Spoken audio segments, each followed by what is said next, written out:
ব্যক্তি জীবন, সামাজিক জীবন, পারিবারিক জীবন, রাষ্ট্রীয় জীবন, সর্বক্ষেত্রে আমরা খ্রিস্টীয় দিবস বা তারিখ আমরা উদযাপন করি, ব্যবহার করি। আর বছরে একদিন বাংলা এই পহেলা বৈশাখকে অনুসরণ করে আমরা বাঙালি জাতি আমরা একেবারে উৎসবে পাতোয়ারা হয়ে যায়।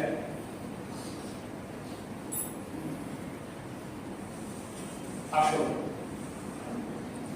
যেটা ইসলাম অনুমোদন করে না, এই জাতীয় সমস্ত বেহায়াপনা থেকে আমরা আমাদের সন্তানগুলিকে ফিরিয়ে রাখার জন্য সর্বোচ্চ চেষ্টা করি।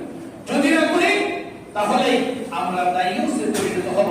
আর দায়ুসের সম্পর্কে রাসূল করিম সাল্লাল্লাহু আলাইহি ওয়াসাল্লাম বলেছেন, আল্লাহ তাআলার নির্দেশ, তোমরা দায়ুস হয়ে না। যারা দায়ুস তাদের জন্য জান্নাত হারাম, তাদের জন্য জাহান্নামের দরজা খুলে দেওয়া হবে, জান্নাতের দরজা স্থায়ীভাবে বন্ধ করে দেওয়া হবে।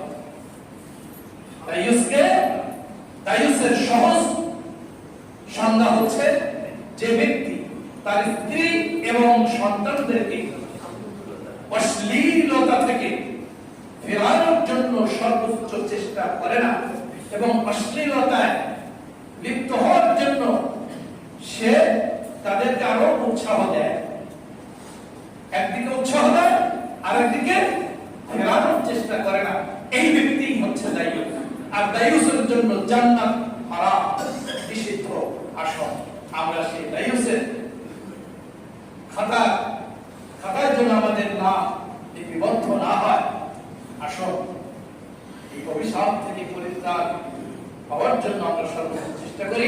আল্লাহ তাআলা